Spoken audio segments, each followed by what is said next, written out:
বছরের শুরুতেই ভ্যাট বাড়ানোয় ব্যয় বাড়বে সংসারে, তবে সবচেয়ে বেশি বিপাকে পড়বে নিম্ন ও মধ্যবিত্ত আয়ের মানুষ। সংশ্লিষ্টরা বলছে, আইএমএফ ঋণের শর্তের কারণে ভ্যাট বাড়ানো হচ্ছে। এতে সব ক্ষেত্রে নেতিবাচক প্রভাব পড়বে।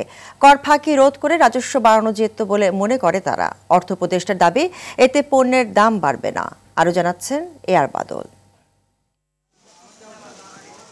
এমনিতেই উচ্চ পণ্যমূল্যের বাজারে সংসারে টানাটানি, তার উপর বছরের শুরুতে ভ্যাট বাড়ানোর সিদ্ধান্তে মন ভেঙেছে নিম্ন ও মধ্য আয়ের মানুষের। সারা বছর কিভাবে চলবে সেই চিন্তায় হতাশ। বিভিন্ন ধরনের পণ্যের দাম বৃদ্ধি পাচ্ছে, এগুলোর জন্য আরও ঝামেলা হতে পারে। আবার যদি এই সমস্ত ভ্যাট ট্যাট সবকিছু বাড়ায়, তাহলে তো মানুষের অবস্থা আরও খারাপ হয়ে যাবে। এটা দাম বাড়ানো থেকে অবশ্যই সরে আসা উচিত।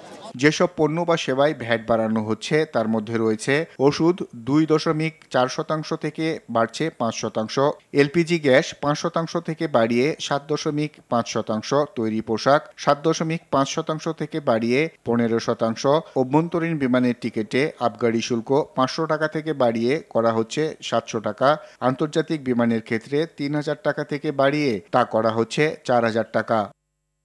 বছরে 30 লাখ টাকার বেশি টার্নওভার থাকলে ভ্যাটের খাতায় নাম লেখাতে হবে। বর্তমানে এই সীমা 50 লাখ টাকা, অর্থাৎ 20 লাখ টাকা কমানো হয়েছে। এতে ছোট ব্যবসায়ীরাও ভ্যাটের আওতায় আসবেন। একই সঙ্গে ভ্যাট নিবন্ধনের সীমা 3 কোটি টাকা থেকে কমিয়ে 50 লাখ টাকা করা হয়েছে। পণ্য ও সেবার মূল্য বেড়ে যাওয়ায় জনজীবনে ও ব্যবসায়ীদের উপর নেতিবাচক প্রভাব পড়বে। যে নেট, সেই নেটের মধ্যে অনেক ছোট ব্যবসায়ীকে আওতায় আনার যে প্রক্রিয়া ঘোষণা করেছেন, আমরা মনে করি এটা একটা নেগেটিভ ইম্প্যাক্ট সমাজে পড়বে। ঋণ দিতে আইএমএফ বাংলাদেশকে কর জিডিপির অনুপাত 0.2% বাড়ানোর শর্ত দিয়েছে। টাকার অঙ্কে যা 12,000 কোটি টাকার বেশি। বলা হচ্ছে, এই টাকা জনগণের কাছ থেকে আদায় করতেই বাড়ানো হচ্ছে ভ্যাট ও কোনো ক্ষেত্রে আবগারি শুল্ক।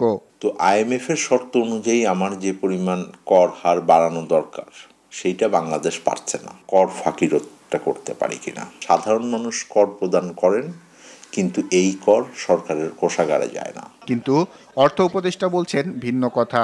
জিনিসপত্রের দামের উপরে তেমন প্রভাব পড়বে না, কারণ আমি বলি অত্যাবশ্যক জিনিসপত্র আমরা সব জিরো করে দিয়েছি। আপনি ছাড়টা দেখবেন কি দিয়েছে আমরা। উপদেষ্টা পরিষদ নতুন ভ্যাট হারের বিষয়টি এরই মধ্যে অনুমোদন দিয়েছে। আগামী 2-3 দিনের মধ্যে প্রজ্ঞাপন জারি করা হবে, যা আগামী সপ্তাহ থেকে কার্যকর হওয়ার কথা রয়েছে। এআর বাদল, RTV, ঢাকা।